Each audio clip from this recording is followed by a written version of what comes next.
Greetings. Welcome to Of Darkness and Light. This is Daphne Garrido. I am a schizophrenic woman who is trans, who has been left alone to battle their mental disability and has lost their daughter and their livelihood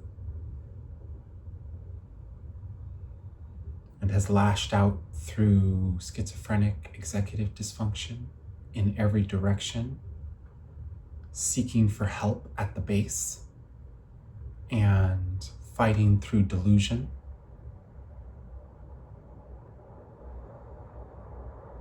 I have defeated delusion. Sometimes when I write, even to people, I fall into it a little. If I send people messages that have slightly delusional leanings within them,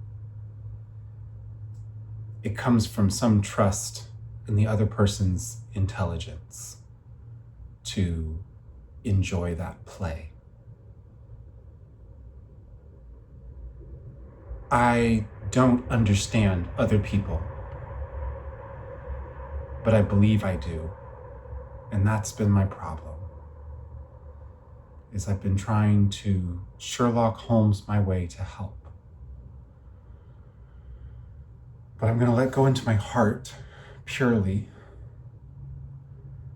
and explain why this has been the horror I've been trying to explain it as. I have lost myself over again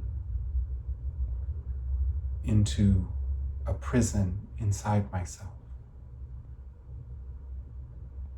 as my subconscious has taken over while living through trauma, fighting intellectually to hold it properly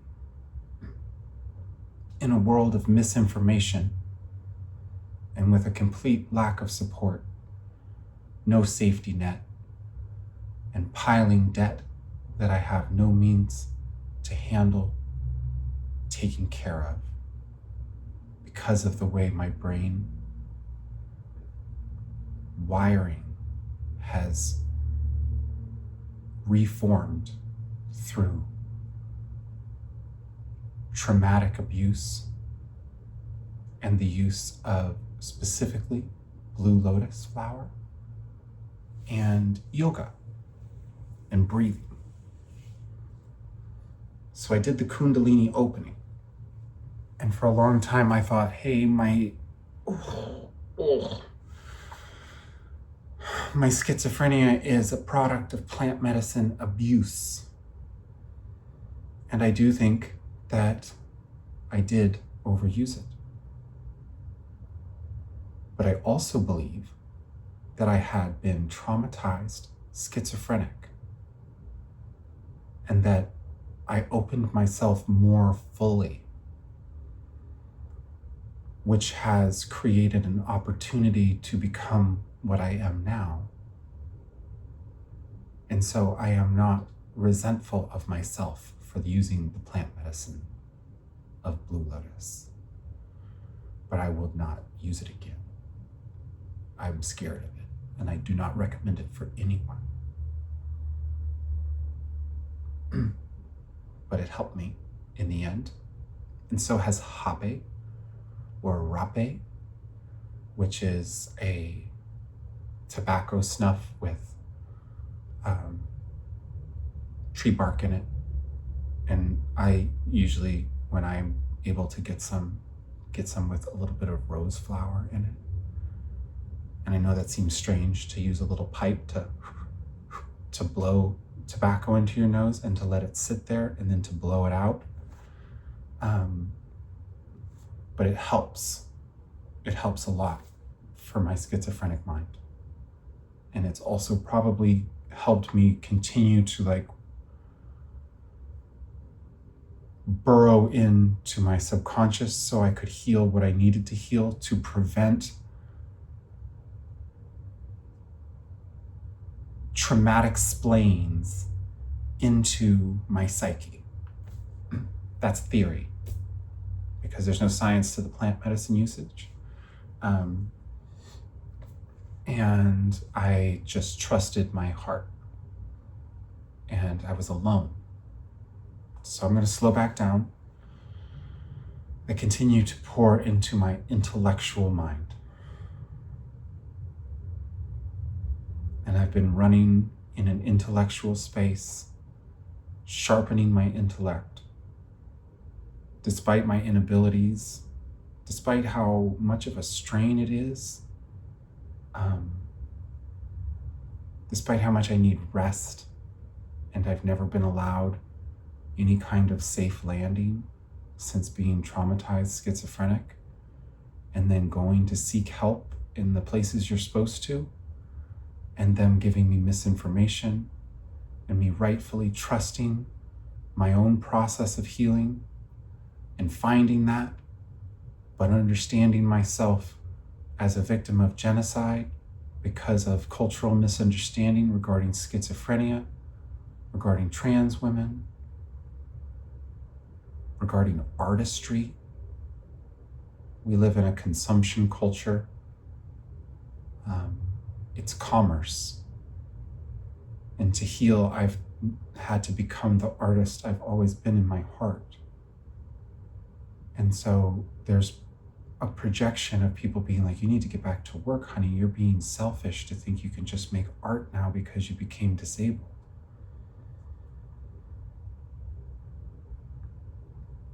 And that's not fair, because my art is my therapy, and it's an offering, and it's joyous, and it can be beautiful if I'm not being traumatized and it's not ridden by executive dysfunction.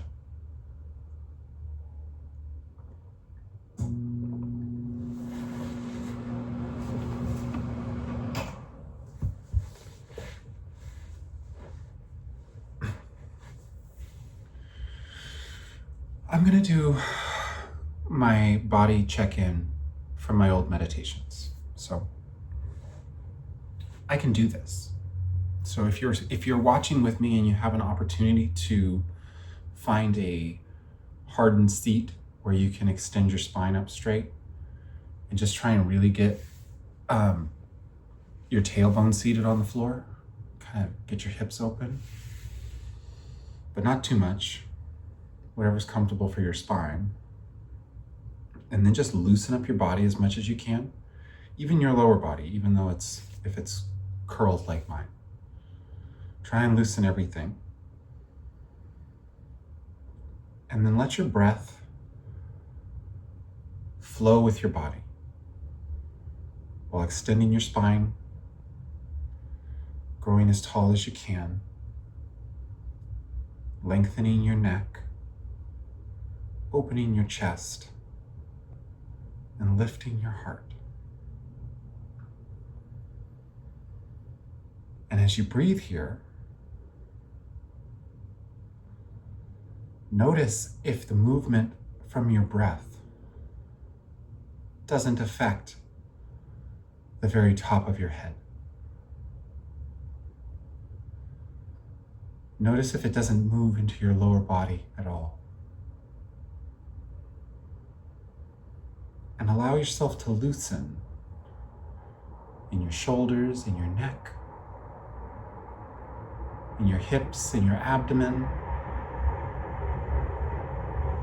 in the ways that allow that to happen, while keeping your neck long and finding your balance point, which is not a stiffness, but a flexible, sturdy wholeness. And make sure you keep your chin lightly tucked and open your chest and lift your heart just a little.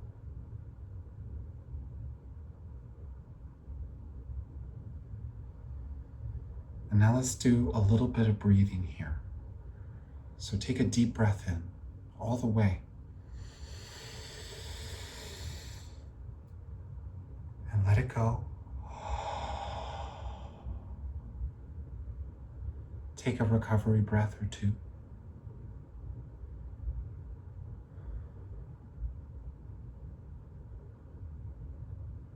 Now another deep breath and get ready to hold all the way up. And hold, but loosely. And allow yourself to just relax.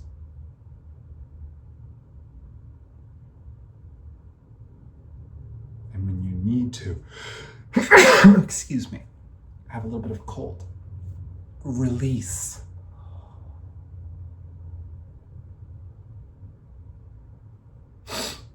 And then go ahead and breathe back in again.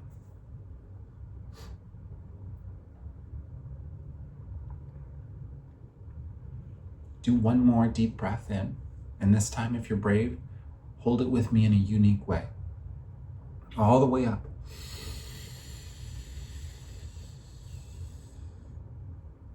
Hold. Sip in. Hold. Loosen. Tighten at your base of your spine. Think about the energy rising up your spine, just to help you open your own channels of interior holding. And release.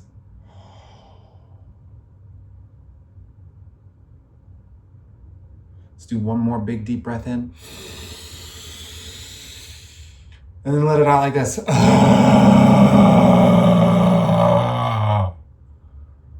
you didn't do it right, do it again.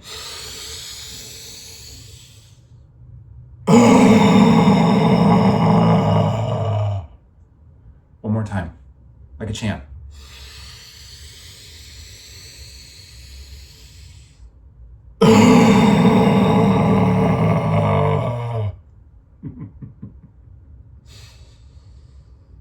And just let your breath fall into a natural rhythm as best you can.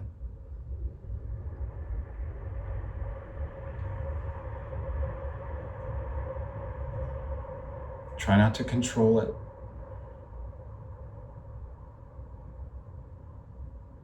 Feel into your heart. And think about something that you're really grateful for. Whatever comes to mind. Even if it's just right now. A chance to be at peace and stillness.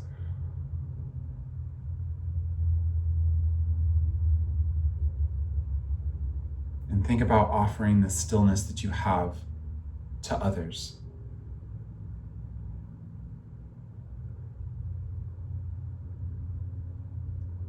Think about sharing your love with the world in a way that helps it heal.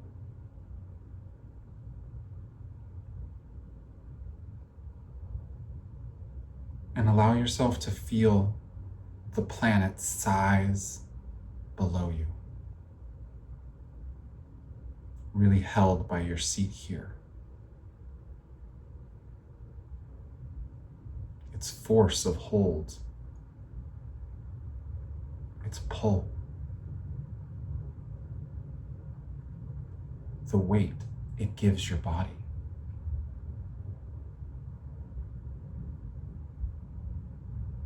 And allow it to nurture you with its grasp.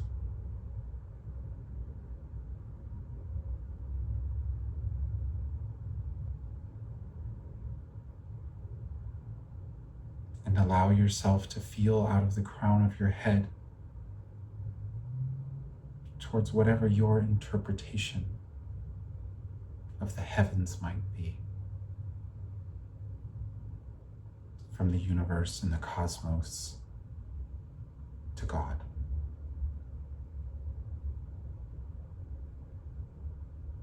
And just allow yourself to be here in the middle, at your heart, held by earth and heaven, and connected to those you love from this place.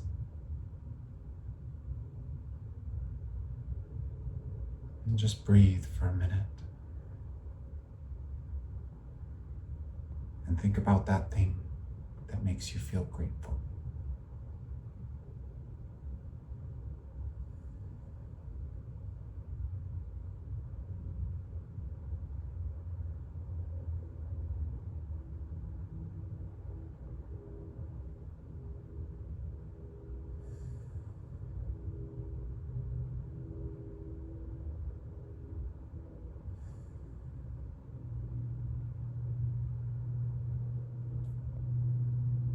What do you want in your future?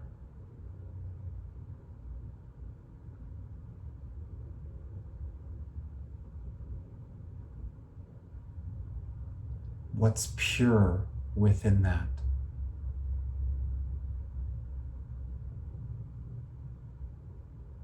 How does your imagining of a dream for your future feel?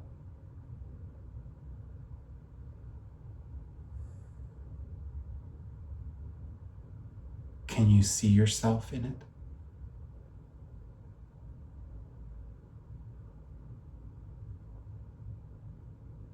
Can you sit with yourself in that future and witness their smile?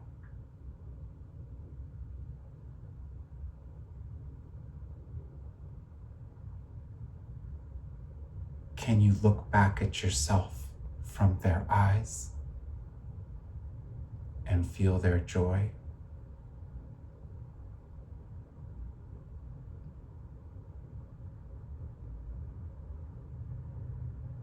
Can you live as this person in the moment and make that future possible by feeling?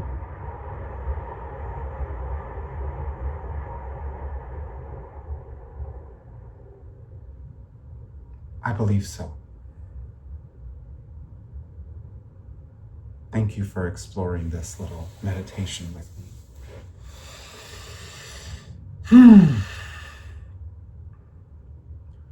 I'm mentally disabled in a way that has handicapped me from doing practical tasks, and it's inflamed by stress, and it's a traumatic mental block that has enforced a need for human help to get my life back on track, because I was alone after becoming schizophrenic, having been a meditation instructor who taught people of this, who needed community to hold her up and help her find a place, who happens to be trans and a white adult, unqualified for help in many ways,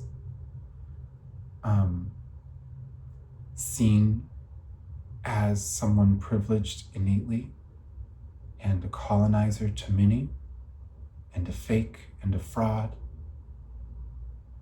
and somebody who genuinely loves the idea of like just seeing somebody they love. Like I imagine from my porch seeing somebody get out of their car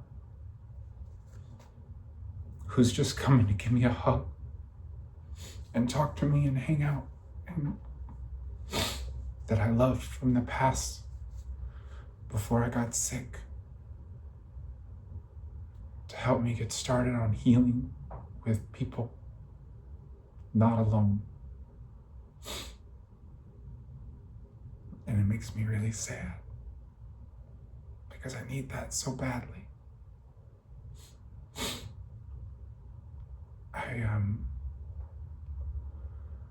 I blew my mind open in a way that doesn't fit with our world. And I've been lashing out in ways that are so not me. it's been offensive to me that no one has seen that I'm somebody who needs help in a way. That in a civilized society would be somebody concerned saying, "Hey, hun, how can I help you? You seem like you're wildly intelligent and aware you need help, and you're screaming about it and nobody's helping you. How can I help you?" And everyone I reach out to is like, "Are you asking for a handout? We don't do handouts. You need to get help. I'll send a crisis team.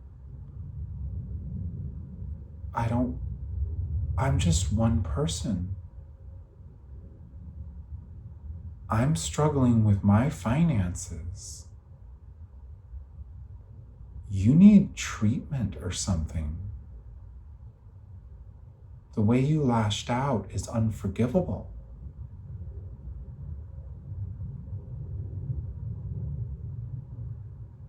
"I don't agree with your transness and I don't want to be seen with you in public. I'm really triggered by the way that you create so well and that you're kind of arrogant about your artistry.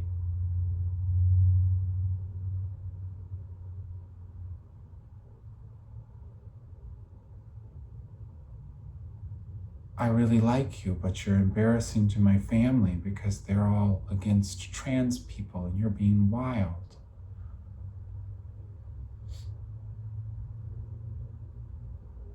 I'm scared of you, and I'm going to talk to my therapist about this situation, and they're going to tell me that I need help a different way. And so I'll trust my therapist to diagnose you from a distance for me, to support boundaries, and then tell you about boundaries.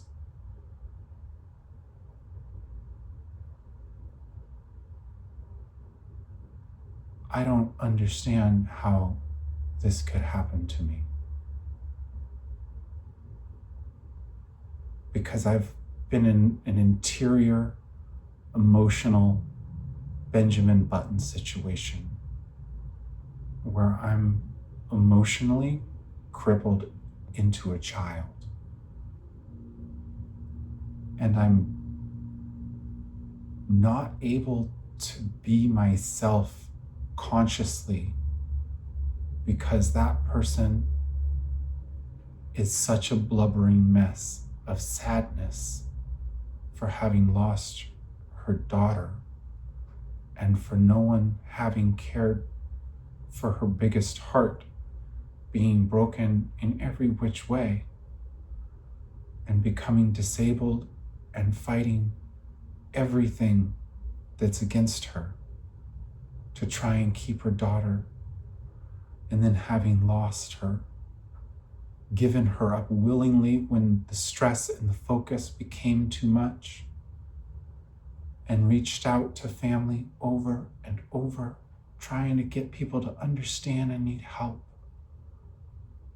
and people doing the same thing over again, telling me to get help and treatment,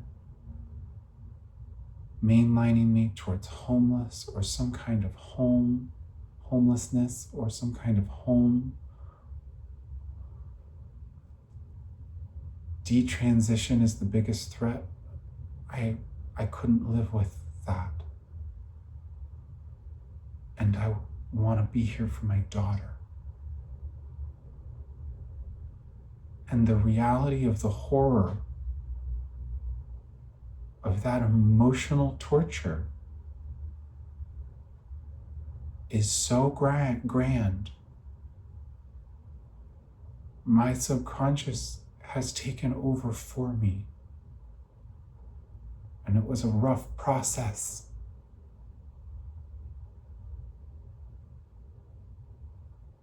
Because I had to learn how to not filter my trauma through it by forgiving everyone for what they're doing.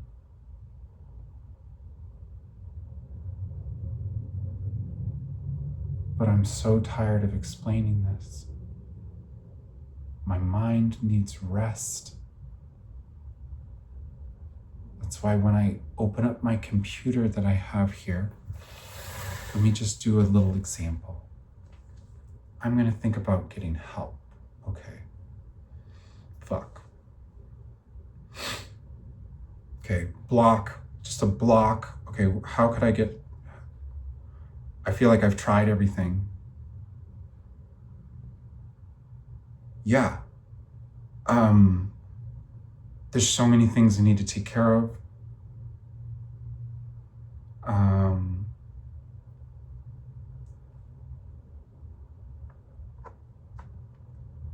Nope. Maybe later. Maybe later I'll think of the, okay, here's one. I need to get dental work done. Let me look up how to get free dental work in Washington State. I'm gonna go to an artificial intelligence because I kind of need personalized help. Like, so how do I get free dental work done in Washington State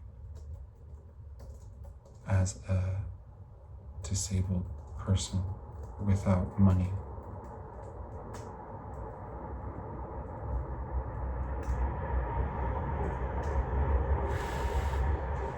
It's thinking about my request.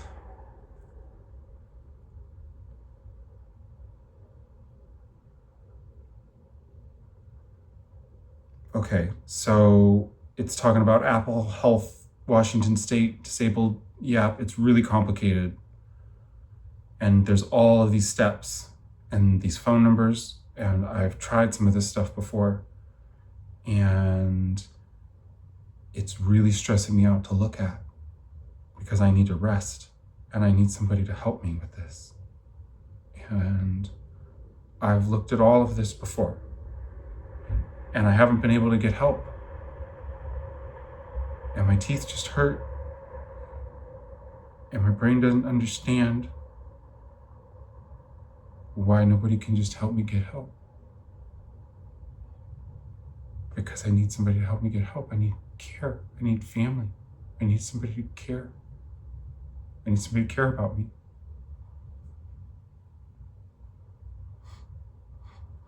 Last time I tried to drive into a place because my teeth were hurting so bad, it was an emergency room in the middle of the night. And I cried in my car and threw a panic attack, listening to music for 5 minutes before I could even drive there. And then I was sitting around a bunch of people off the street who were talking to themselves and were looking at me really funny. And I was sitting there alone and I just panicked out of the emergency room because they gave me all this paperwork about how expensive it was going to be in retrospect. And I realized I went to the wrong place and my teeth stopped hurting so badly. And I realized I needed to get out of there. And I was just crying for how no one is in my life to take me to an appointment because I shouldn't even be driving. And when I ask people for help, they give me these same numbers. So I'm gonna stop looking. And then I'm probably gonna lay down because I'm feeling really sad.